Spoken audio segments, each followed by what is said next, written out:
Muito feliz de estar aqui mais uma vez com os irmãos nessa manhã, repartindo mais uma porção da palavra de Deus. Eu já trago aqui um super abraço da Iba House, de todos os membros. Sintam-se abraçados, ainda que à distância, mas o carinho, o amor que nós sentimos pela Igreja Batista do Amor, ele é real, verdadeiro. Lá na Iba House, gente, a gente está numa grande jornada, estudando a carta de Tiago, uma série maravilhosa, e eu gostaria de compartilhar com vocês essa manhã um pouquinho dessa porção daquilo que Deus tem derramado sobre os nossos corações ali no centro da cidade. Tiago, capítulo 1, do verso 1 ao verso 4.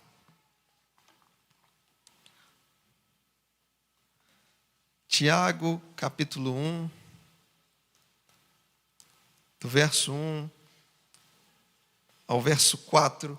E o tema dessa mensagem é provados e aprovados. Somos esses, provados e aprovados.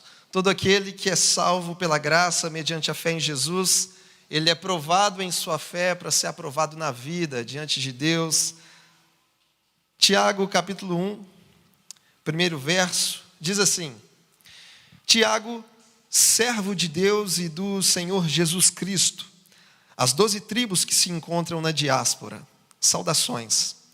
Meus irmãos, tenham por motivo de grande alegria o fato de passarem por várias provações, sabendo que a provação da fé que vocês têm produz perseverança. Ora, a perseverança deve ter ação completa, para que vocês sejam perfeitos, íntegros e sem que lhes falte nada. Somente até aí. Feche seus olhos por um instante, vamos orar. Senhor, nós te agradecemos mais uma vez nessa manhã, por tua bondade, tua graça, tua misericórdia, que mais uma vez nasceu sobre nós, assim como o sol nasceu essa manhã. Te agradecemos pelo privilégio que temos de estarmos congregados, tanto presencialmente quanto através dessa transmissão, porque nós estamos reunidos ao redor de um nome que está acima de todo nome, o nome de Jesus Cristo.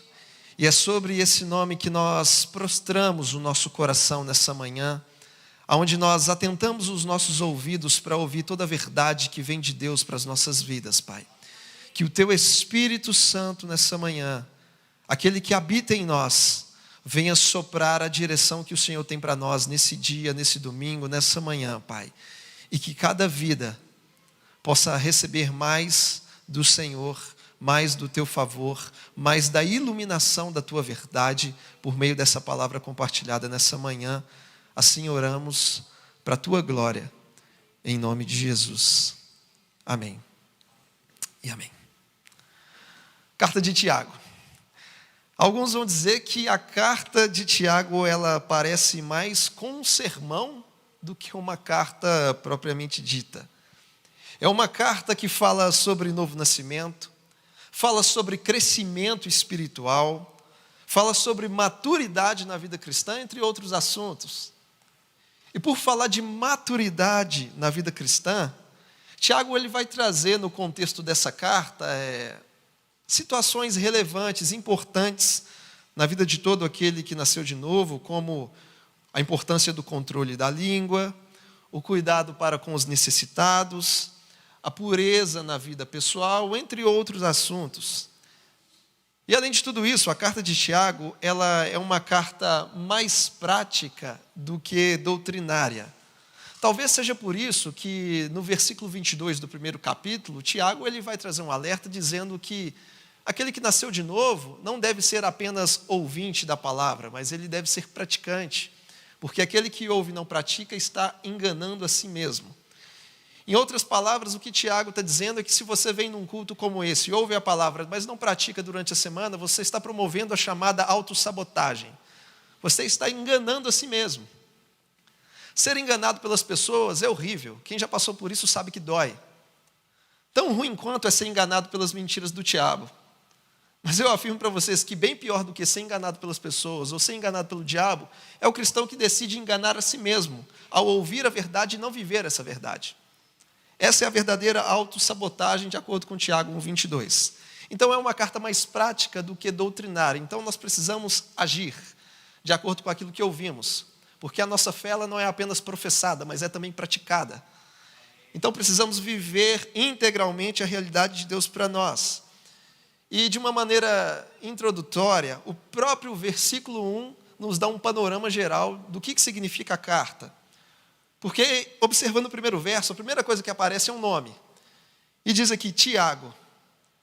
Bom, Tiago é um nome grego que corresponde ao nome Jacó em hebraico, ou que corresponde ao nome James em inglês. E, obviamente, a carta ela vai levar o nome do autor da carta. Portanto, a carta foi escrita por Tiago.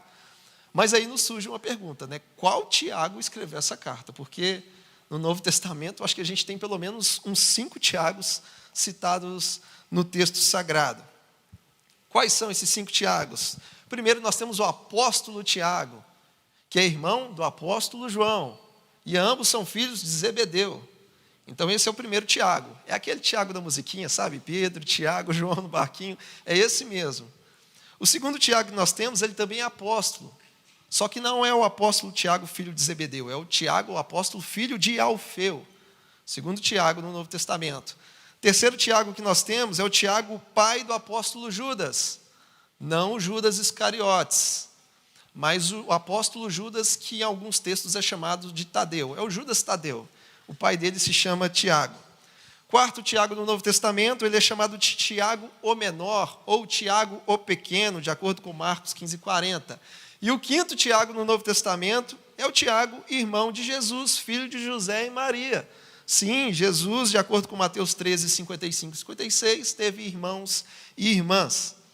Bom, dentre esses 5 Tiagos, a gente entende que não foi o apóstolo Tiago, filho de Zebedeu, que escreveu essa carta, porque, de acordo com Atos, capítulo 12, esse apóstolo Tiago morreu antes da carta ser escrita. E também não foi o apóstolo Tiago, filho de Alfeu, porque, até onde se sabe, ele não teve uma destacada influência na igreja cristã. Também não foi Tiago, pai do apóstolo Judas Tadeu, e muito menos foi escrita pelo Tiago o Menor, ou Tiago o Pequeno. Portanto, a carta que nós estamos lendo e sendo ministrados essa manhã foi escrita por Tiago, irmão de Jesus, ou meio-irmão de Jesus, como vai dizer a tradição cristã. O interessante de tudo é que, no início, Tiago ele não acreditava que Jesus era o Messias. Tiago ele não acreditava que Jesus era o Cristo, no início de tudo, no início do ministério do nosso Senhor Jesus. E eu até entendo Tiago, gente, porque eu tenho uma irmã que é 5 anos mais nova que eu, e eu imagino no contexto familiar, você crescendo na mesma casa, e de repente eu chego para minha irmã e falo que eu sou o Messias, eu sou o Cristo. Acho que ela ia, como dizem os jovens, ia bugar a mente ali. Eu falo, não é possível, não. A gente almoça junto, dorme junto aqui, mora na mesma casa, agora você me fala que é o Messias. Então, Tiago, no início, ele não acreditava que o seu meio-irmão Jesus era o Messias prometido de acordo com o Antigo Testamento. Mas, no entanto, depois de um certo tempo, depois da ressurreição de Jesus, Tiago ele passou a acreditar que Jesus era o Cristo. Até mesmo porque depois da ressurreição, Jesus aparece para algumas pessoas, inclusive aparece para Tiago, conforme 1 Coríntios 15:7. E o mais legal de tudo é que Tiago, ele passou não apenas a crer em Jesus, como ele também se tornou um grande líder na igreja no primeiro século. O apóstolo Paulo, escrevendo a carta aos Gálatas, no capítulo 2, verso 9, vai dizer que Tiago ele é reconhecido como uma coluna na igreja em Jerusalém. E de acordo com Atos capítulo 15, Tiago foi o líder de um importante concílio em Jerusalém que decidiu sobre a entrada dos gentios na igreja de Jesus. E a tradição cristã, acima de tudo, vai dizer que Tiago ele tinha um apelido, e não era bullying para a época. O apelido de Tiago, de acordo com a tradição cristã, era joelhos de camelo. Por quê? Porque Tiago ele tinha uma vida de oração tão intensa ao ponto de desenvolver calosidades nos seus próprios joelhos. Então, os joelhos ficavam inchados por passar horas e horas em oração diante de Deus. E, então, isso demonstra que Tiago era alguém que tinha confiança no poder da oração. Então, o verso 1 diz, Tiago. E, na sequência, ele fala, Tiago, servo de Deus e do Senhor Jesus Cristo. Então, esse Tiago, ele se apresenta como servo. servo de Deus Pai, servo do Senhor Jesus Cristo. E a palavra servo, no texto original em grego, é a palavra doulos, que significa escravo. Portanto, Tiago se coloca como escravo, ou seja, alguém como propriedade absoluta de Cristo, num estado de completa obediência, humildade e lealdade a Ele. E você vai perceber comigo que Tiago ele poderia ter se apresentado como o irmão de Jesus. Ele poderia ter começado a carta assim: Tiago, brother de Jesus, irmão de Jesus, ou meio-irmão de Jesus. Só que o Tiago ele não faz isso. Ele se apresenta como servo de Deus e do Senhor Jesus Cristo, porque em momento algum ele desejou atrair a glória para si. E nisso a gente percebe na vida de Tiago uma progressão espiritual, porque de descrente ele se tornou crente, de crente ele se tornou líder e coluna da igreja, e de líder ele se coloca como servo diante de Deus e do Senhor Jesus Cristo. E com essa postura, Tiago ele nos deixa um lembrete de que toda liderança autêntica na igreja de Jesus é uma liderança que serve. Tiago, servo de Deus e do Senhor Jesus Cristo, e o versículo diz: as 12 tribos que se encontram na diáspora, ou na dispersão, ele dá saudação a essa igreja. Porque no tempo em que essa carta foi escrita, os judeus eles se concentravam em 2 lugares. Havia os judeus da Palestina e os judeus da dispersão, que é também chamada de diáspora. E a dispersão era o nome dado ao Israel espalhado pelas cidades gregas e romanas do império. Judeus que haviam se convertido ao evangelho estavam espalhados por todo o império romano. Portanto, Tiago escreve as 12 tribos que se encontram na diáspora. E com isso ele está dizendo que a carta não é destinada aos judeus da Palestina, mas aos judeus que estão espalhados por todo o Império Romano.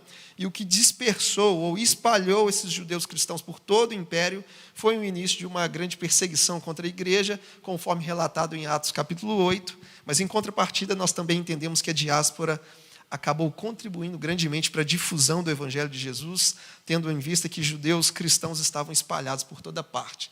Bom, um breve panorama daquilo que é a carta de Tiago, uma breve introdução. Agora, propriamente, nós vamos ingressar na mensagem, que o tema dessa manhã é provados e aprovados.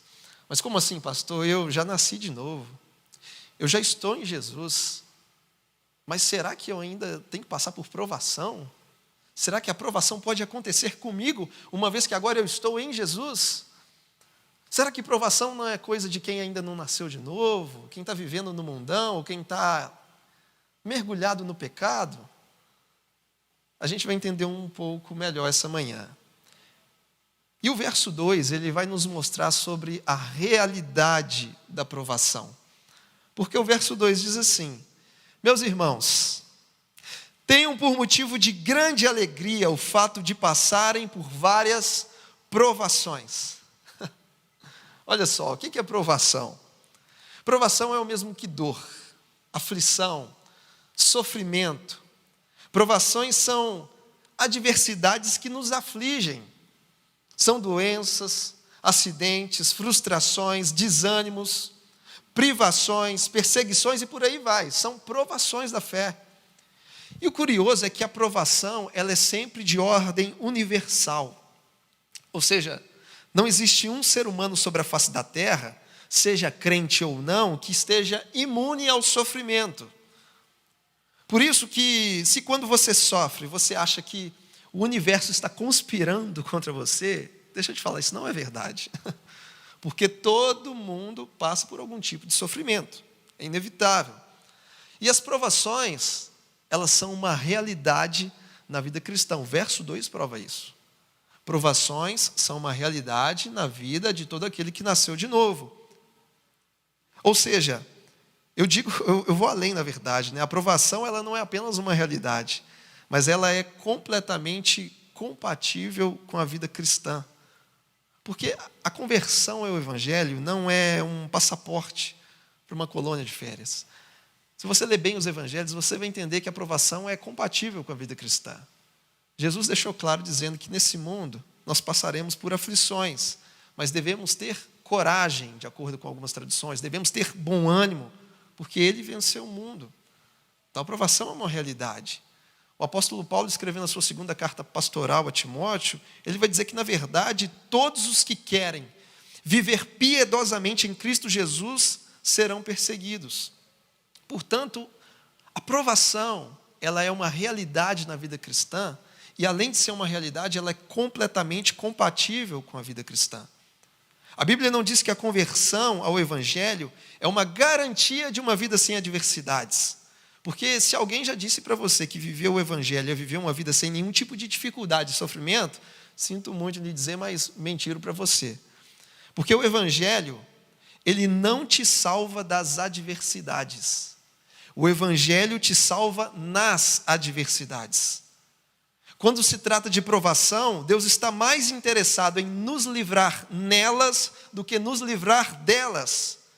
Porque o nosso Deus, ele não é um mero resolvedor de problemas. O nosso Deus é um resolvedor de pessoas. O grande problema que Deus quer resolver está em você e não ao redor de você. E a solução para o problema que se chama ser humano, nós encontramos na cruz. Para isso existe a cruz.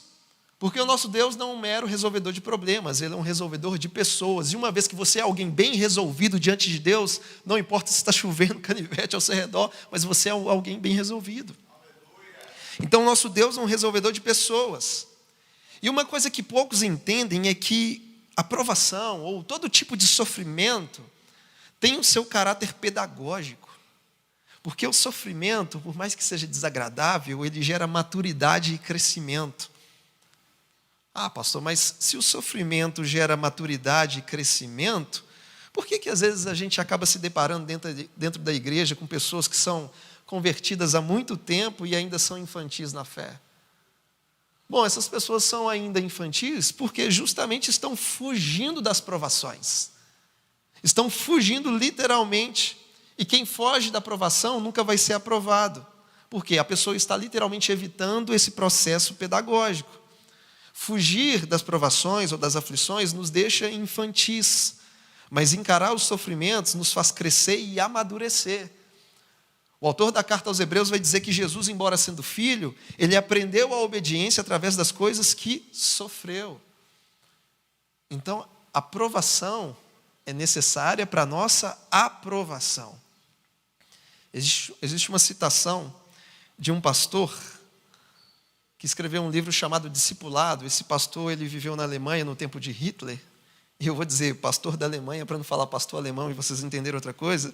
E tem uma citação dele aqui que diz o seguinte: o nosso comportamento nas provações que nos sobrevierem é que nos mostrará se realmente encontramos a paz de Deus.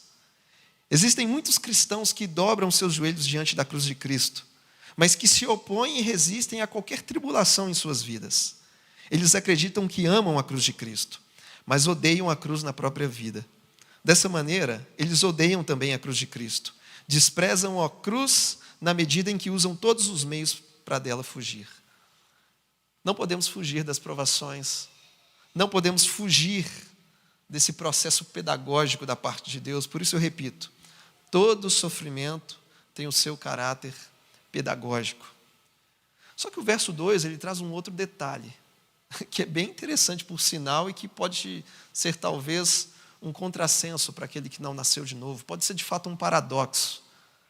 Porque Tiago no verso 2 ele fala da realidade da provação, mas ele começa o versículo dizendo: meus irmãos, tenham por motivo de grande alegria.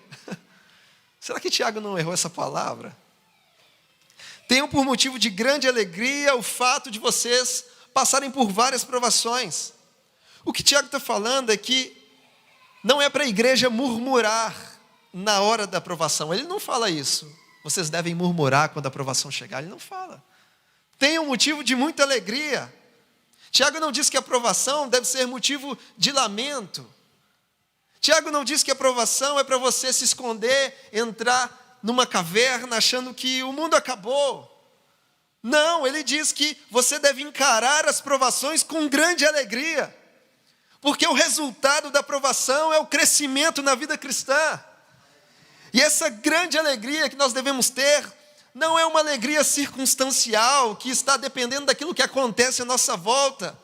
Mas a alegria que devemos ter é uma alegria ultra circunstancial.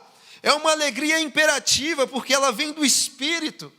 É uma alegria que é fruto de uma confiança segura na soberania de Deus. Eu sei o que Deus está fazendo, eu sei para onde que Ele está me levando, por isso eu me alegro. É uma alegria misturada com esperança de que a dor e o sofrimento um dia vão ter fim para quem estiver em Cristo. Conforme diz o apóstolo João em Apocalipse, que naquele grande dia Ele vai enxugar dos nossos olhos toda lágrima, não haverá mais morte, nem tristeza, nem choro, porque tudo isso vai passar. Essa alegria imperativa que vem do Espírito é ultra circunstancial. Não depende dos problemas, das tempestades, se meu time está na segunda divisão, porque vem do Espírito, vem do próprio Deus. É isso que Paulo vai escrever à igreja da Grécia, aos Coríntios, dizendo que a nossa leve e momentânea tribulação produz para nós um eterno peso de glória acima de toda comparação. Aquilo que a gente passa de dor e sofrimento e provação nessa terra não se compara à glória que vai ser revelada naquele grande dia. Então a esperança é certa e o sofrimento tem data de validade, por isso vamos encarar as provações com alegria. Porque encarando as provações com alegria, isso vai gerar crescimento, isso vai gerar maturidade. E uma vez que, como igreja, a gente entende que a provação é uma realidade na vida de todo aquele que nasceu de novo, Tiago ele também nos ensina um outro fundamento, ele vai falar sobre o valor da perseverança. Porque quem é provado precisa aprender a perseverar. O verso 3 vai dizer isso, e Tiago fala: sabendo que a provação da fé que vocês têm produz perseverança.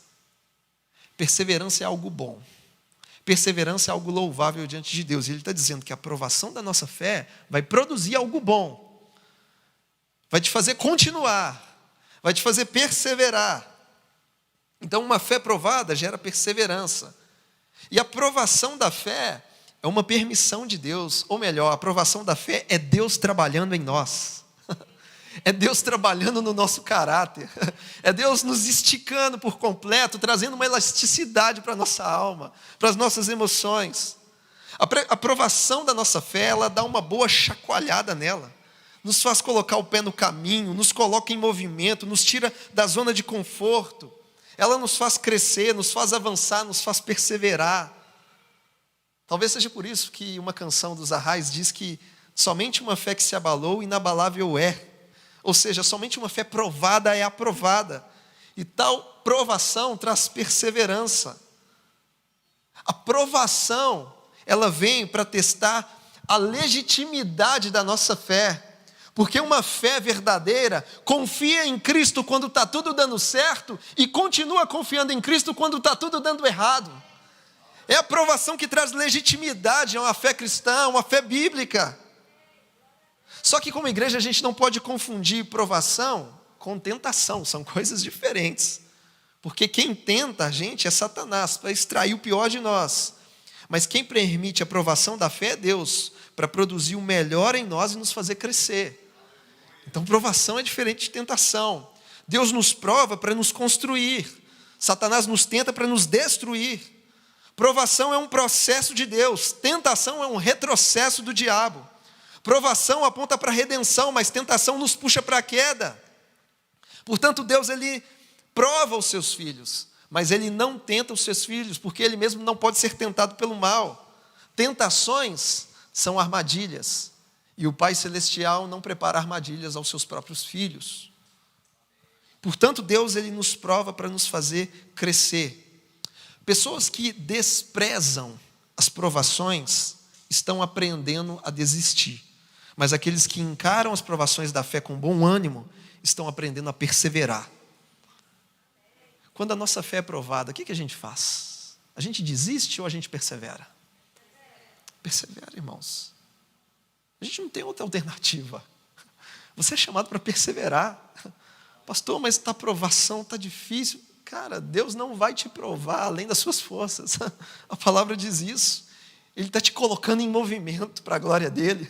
Ele está te esticando para a glória dEle. Ele está te trazendo maturidade para a glória dEle. A perseverança é requisito indispensável na vida cristã. Pastor, mas tem muitas dificuldades vindo sobre a minha vida. É por isso que tem que ter perseverança. Os alunos hoje da aula de escola de líderes me ouviram falar isso, né? Ninguém, né, Mariluz? Ninguém persevera para fazer coisa fácil.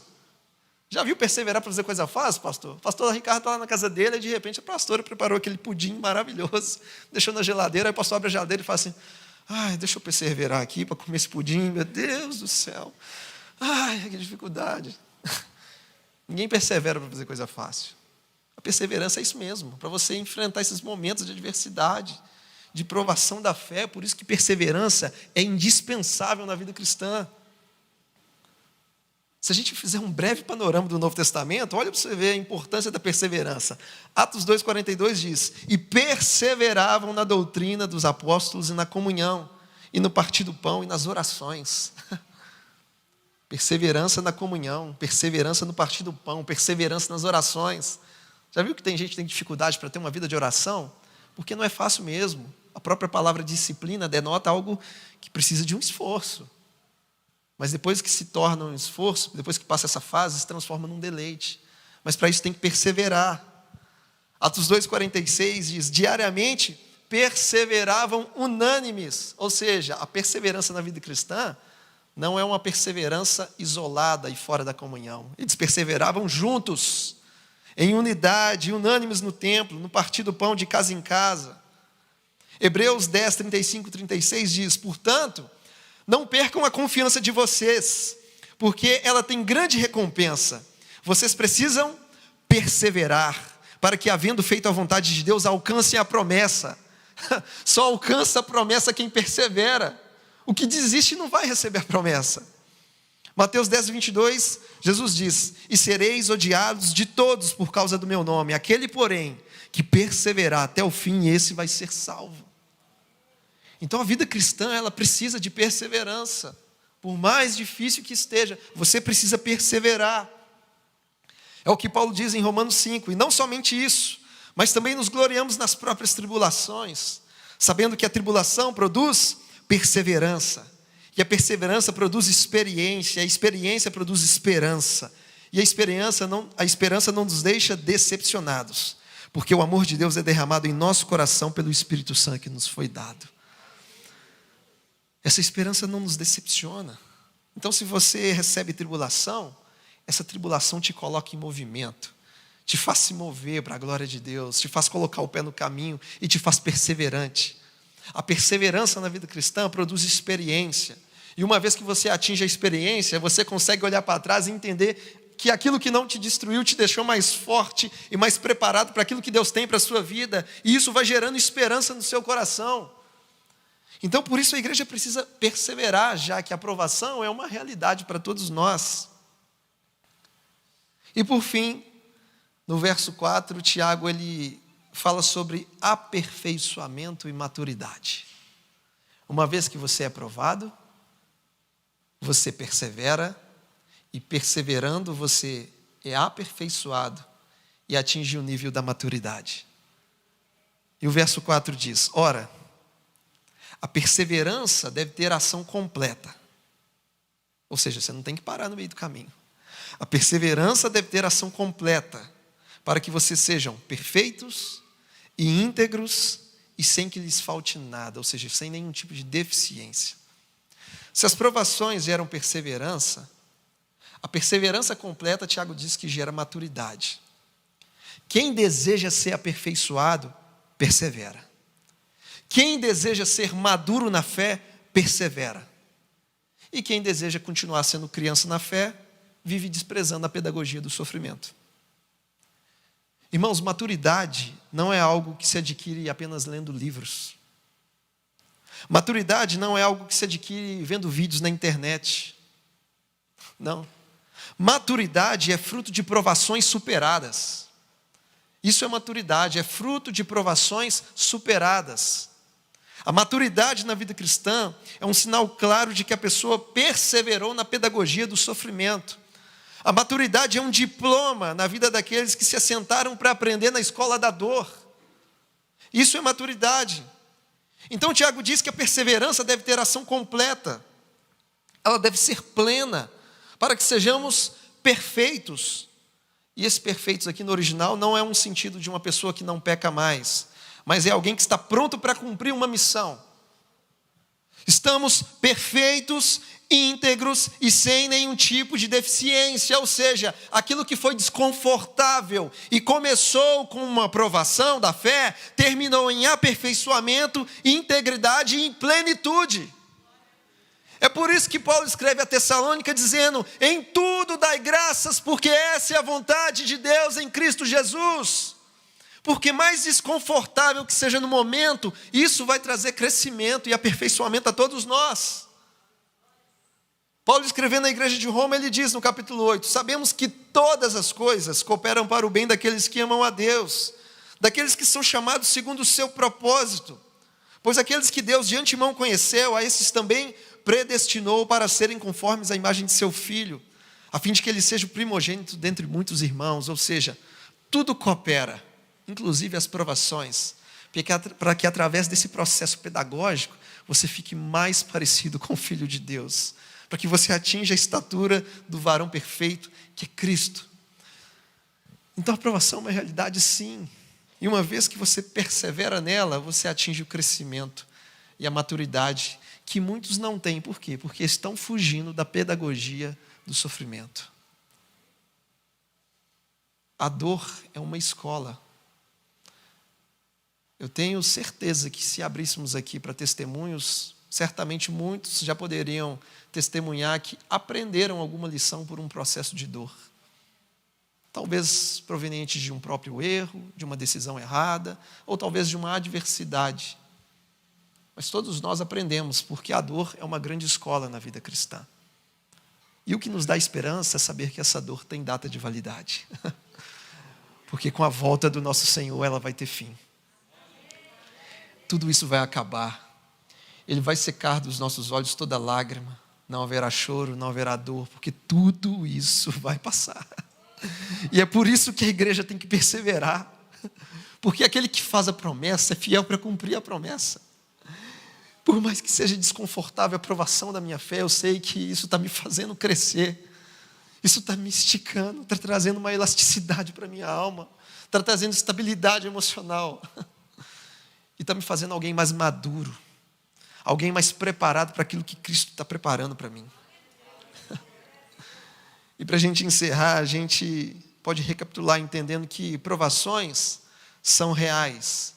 E além de serem reais, elas são compatíveis com a vida cristã.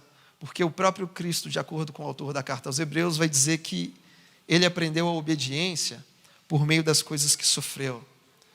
A gente também precisa se atentar que a conversão ao Evangelho não é um passaporte mágico para uma vida sem problemas.